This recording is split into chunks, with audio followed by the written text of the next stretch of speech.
Hey there drone fans, Rick here again from Drone Valley. In today's video, I'll cover the new firmware that was just released for the DJI RC controller. Now this is a brand new controller from DJI that was first introduced with the release of the Mni3 Pro, and it's one of the two ways you can actually control the drone. As I mentioned on the channel before, the Mni3 Pro is available in 3 different bundles. The first bundle includes this integrated controller. And what's nice about the DJI RC controller is that everything you need to fly the drone is in the controller. So you basically charge up the controller, charge up your batteries, and you're up and flying in a couple of minutes, because when you boot it up, the firmware's updated, there's a display integrated, so everything you need to get the drone up quickly is included with the controller. You also have the option of using the RC N1 controller, which is the latest generation of controller without a display. So the RC N1 allows you to plug in your tablet or your phone and use that as an external display, and it works great. But the worry I have with that is you've got to be careful you've got the right cable, that your phone is compatible, that both the firmware and the application are updated. With the integrated controller, everything is pretty much done for you when you boot it up. If there's a firmware update, it'll tell you there's a firmware update, you download it, and you're up and flying in no time. So I like the integrated controller. The third option, which I think is great, is if you already own an RC N1 controller because you've got an Air 2S or a Mavic 3 or some other drone that uses that, you don't need to buy the controller. You can just buy the drone. You can bind that controller to the drone you're flying today. You want to fly the Mni3 Pro, you bind it to the Mni3 Pro and you're up and flying. So I think it's great that DJI gives you a couple of different options. Now what's interesting about this controller, to be honest, is none of us saw it coming. I mean, we were talking about the release of the Mni3 Pro a long time ago, and our assumption here at the shop was that they're just going to use the RC N1 controller and we're going to bind it to the Mni3 Pro, and if they're nice, they'll let us use the one we already own and just buy the drone on its own. We never saw this controller coming because this was released right on the heels of their latest smart controller, which is the RC Pro, which was released, I don't know, about 3 or 4 months before this product came out. So we were thinking, they're going to release the Mni3 Pro with the RC N1, maybe as an option. And if you already own this, maybe they'll update the firmware in here to fly the Mni3 Pro. Wouldn't that be nice? But instead, they came out what I'm going to call a mini smart controller, which is a great option for the Mni3 Pro, but it's not this one. So there's a lot of confusion around what works with what, and I'll get into that in a minute. But anyway, the latest firmware update, which I think is a major benefit for most flyers out there, is if you download the latest firmware update, you can fly the Mni3 Pro, but they've also added compatibility for the Mavic 3. So now you've got a screen that pops up when you first boot up the unit to say, are you flying the Mni3 Pro or are you flying the Mavic 3? Now, if you own a Mavic 3, this might be a great way to go if you haven't bought the smart controller yet, because now you can take one controller with you and fly both of these drones out in the field, and I'll explain how that happens in a minute.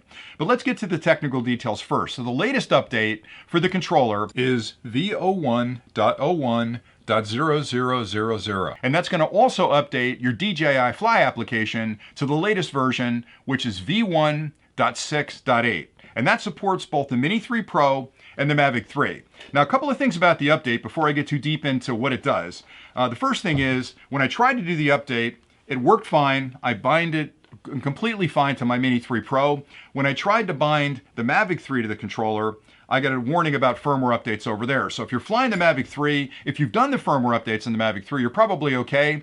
But the version you're going to need on the Mavic 3 to use this controller is v01.00.0800, and that'll give you the latest firmware on the Mavic 3, which makes it compatible with the controller. So do those updates. Now, as I say, every time you do a firmware update, you've got to check a few things, because the firmware updates a lot of times will touch the controller, they'll touch the brains of the drone, and they may actually touch the controller inside the battery. So my suggestion is, do the firmware updates first when you're home, when you've got access to the internet.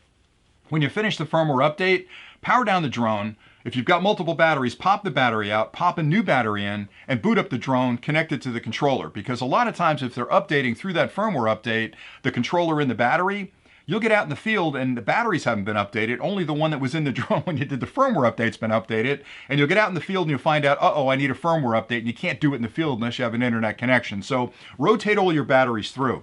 The second thing I'll warn you about is a lot of the firmware updates, this one included, changes some of the parameters inside the DJI Fly application. So for example, if you're used to a 4:3 screen or a 16:9 screen for the videos, it's going to change that. It's also going to change your return to home height. It may change a couple of the parameters that that you've set around the way the joysticks affect the movement of the camera and things like that. So it's always a good idea. I like to do screen captures of all the different sections inside the DJI Fly app so that once I do the update, I can easily compare the two to see, oh, they changed that, let me change it back to what I had before. So a couple of things there. The firmware update happens really quickly, it's automatic. And here's the best part. In the older versions of the smart controllers, if you had to bind it to two different drones, what you would find is the minute you booted up the drone, if it was the other drone, so for example, if you've used the controller last time with the Mavic 3 and decided to switch over to the Mni3 Pro, you would have to rebind that. And it's not a big deal, but it takes a couple of seconds to do that. With this application, once you bind it to both of the drones, the minute you power up the controller and power up the drone, you can select the drone. It immediately remembers that drone and connects to it. So there's no more rebinding after you've done that initial binding. And what's really impressive about that, for me anyway, from the engineering side of it is, both of these drones have different profiles. They have different features and functions. They can do different things. They fly differently. So there's a ton of parameters inside the DJI Fly application that have to be changed when you bind to this. And part of the binding process is a handshake between the controller and the drone to read the profile of that drone, to understand exactly what the drone can do, and it modifies the parameters inside the Fly application. Up until this point, DJI really hasn't provided the way of keeping two bindings active in the controller at the same time. But with this firmware update, on the RC Pro controller, on the DJI RC controller, it actually remembers those two profiles. So that makes it so much simpler when you're out flying, because you can boot up the Mavic 3, immediately sees it, you can boot up the Mni3 Pro, and it'll see that as well. There's no more binding between the two, and I think that's a major engineering improvement. Now, if you haven't bound this to other craft before, the binding process is incredibly easy. When you first bring up the screen, once you've done the firmware update, you're going to notice an aircraft management screen, and there are two aircraft on there. There's going to be the Mavic 3 and the Mni3 Pro. Now, if you're flying the Mni3 Pro, just tap on that, it'll bring up the craft and you can start flying it. The first time you want to bind with the Mavic 3, you've got to go through the binding procedure. So what you'll do is tap the Mavic 3, it'll try to bind to it, make sure it's powered up. It's going to try and bind and it's going to fail. And you have to put it in binding mode. And the way you do that is once it's powered up, you'll hold that power button for 4 or 5 seconds and you'll hear it go doot, doot, doot, doot. And that means it's in binding mode. You'll also notice the battery indicators are strobing. Once that starts, the controller's looking for it, so it's out there sniffing for the Mavic 3. It's going to find it, it's going to bind to it, and then you're ready to fly. Now, one interesting artifact of this that I haven't been able to figure out yet is the first time I bring up the switch between the drones, between the Mni3 Pro and the Mavic 3, it says firmware update required, which makes no sense because I have the latest firmware on both of the drones. So if I tap OK, update the firmware, it doesn't really do anything, and then it shows the screen from the drone. So I don't know if that's something that's going to be fixed or something that's weird with mine. So let me know if you've seen that issue. Now, a couple other thoughts that I had, and this is a little frustrating, and I'm going to get a little editorial here, is that, okay, I own all the controllers that DJI's got. I've got the original smart controller, I've got the Gen 2 smart controller, which is the RC Pro, and now I've got the brand new DJI RC. My thought initially was, when the RC Pro came out, this was designed to fly the Mavic 3, which is a great drone. They modified the software or the firmware inside of it to also fly the Air 2S, which makes perfect sense. Now, what I find interesting is I can see pilots buying the Air 2S as their first drone because they want to get serious about flying. Wonderful drone. It's a fantastic drone. The upgrade process for them might be to a Mavic 3, so it makes sense that it would fly the Air 2S and the Mavic 3. For me, I thought that this controller, which basically starts with the Mni3 Pro, if you bought the Mni3 Pro, I promise you, you're going to fall in love with drones. You're going to fly all over the place, and you're going to say, I wonder what that Air 2S would do for me up in the air. So fly this for a year, maybe you upgrade to the Air 2S. Wouldn't it be perfect if this controller actually worked with both of these? What's weird is they completely jumped the platform. So with the Air 2S, this one works on the two of them, but this won't fly that. This works on this and this. They completely leapfrogged, if that's a word, over the Air 2S, and I don't see that as sensible. I think if you're flying the Mni3 Pro today, your normal upgrade process would be the Air 2S, maybe to the Mavic 3, but these are two different class of aircraft, completely different craft of aircraft. This is really the Goldilocks zone in the middle where you can fly this and do commercial work, you can fly it for fun.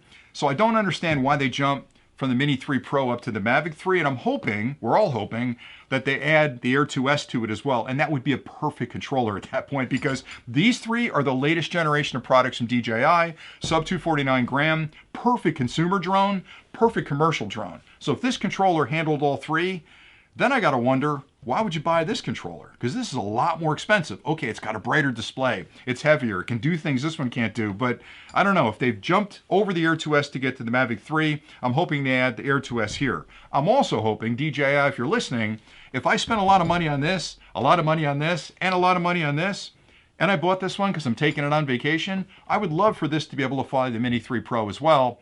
And since you can update the firmware here to do that, why would you not update it here? So I'll keep banging on their door and saying, there's a lot of people asking me for this controller to manage the Mini 3 Pro. We'll see if anything comes there, but I'm hopeful because now that they've updated it here, it's not as sophisticated a controller as the DJI RC Pro. So I think it's gonna come. But anyway, we're gonna keep an eye on the firmware out there. As things change, and this landscape's always changing, we'll keep updating the channel and letting you know what's coming. The last thing I'll say, and I know I get accused of being a DJI fanboy all the time, but it's stuff like this that keeps me excited about the company, because if you think about it a second, you bought, uh-oh, there goes the Air 2S. Everything's fine, it's all fine. You bought the Mini 3 Pro, and you bought it with that controller. And it flew it great. It flew it just great. But now it works with something it wasn't designed to work with when it was released. Nobody promised that this would work with the Mavic 3. They promised that it would work with the Mini 3 Pro.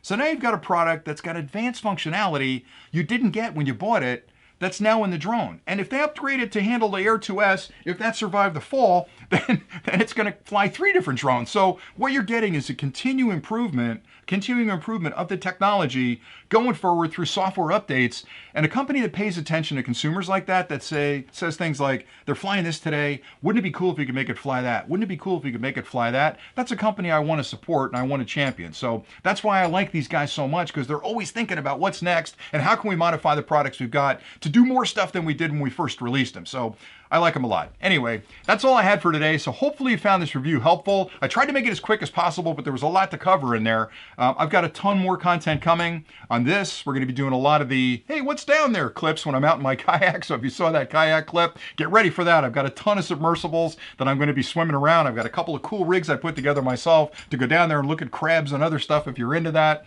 And I've got a ton of other technology clips coming as well. We have a whole rack of portable power stations out there that I've been reviewing over the last couple of weeks. So I'll be walking those through the channel as well as outdoor cameras and automated systems and AI stuff. So if you're into technology, this is the place to be. And if you haven't subscribed to the channel yet, what are you waiting for? Hit that subscribe button down there and join the Drone Valley family, because we'd love to have you here watching these clips, and we love talking about technology. So thank you very much for watching today. I hope you found this helpful. And until next time, as always, happy flying. Here goes nothing. Come on, camera. Woohoo! All good. Woo!